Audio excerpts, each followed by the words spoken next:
Star plus के serial ये रिश्ता क्या कहलाता है में अभीरा और अरमान की एक दूसरे से मुलाकात तो नहीं हुई, बट अरमान ने अभीरा को इतने सालों के बाद देखा और देखा तो ऐसे देखा कि 2 पल के लिए सब कुछ भूल गया। उसकी आंखों से आंसू बहने लगे और एक पल के लिए उसके दिल ने कहा कि वो जाए और अभीरा से मिले।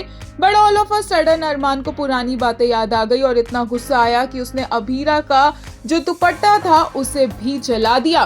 पर क्या अभीरा का दुपट्टा जला देने से अरमान की अभीरा की जितनी यादें हैं वो गायब हो जाएगी? ऐसा बिल्कुल नहीं है, क्योंकि अरमान को वो यादें बार बार डिस्टर्ब कर रही हैं।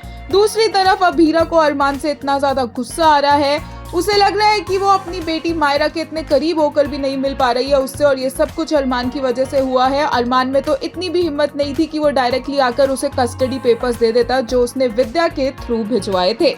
ये बात की क्लैरिटी होने में अभी थोड़ा वक्त लगने वाला है, बट अभीरा फिलहाल कोशिश कर रही है कि मायरा और मुक्ति एटलीस्ट एक दूसरे के साथ कॉर्डियल हो जाए, और इसीलिए उसने मुक्ति को इस बात के लिए मोटिवेट किया है कि वो मायरा की तरफ दोस्ती का हाथ बढ़ाए।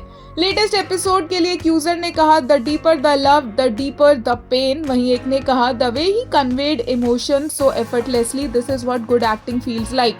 Rohit Purohit, what a phenomenal actor you are. एक और ने कहा Samriddhi is a phenomenal actress. She has such a brilliant command on her voice and expressions. Truly the best actress. एक यूजर ने कहा the moment he saw Abhira, he just lost in the moment, and in that moment he forgot everything else.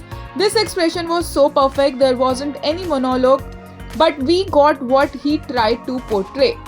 एक user ने कहा just two souls torn apart by misunderstandings, masking a love they never stopped feeling behind a carefully built facade of anger.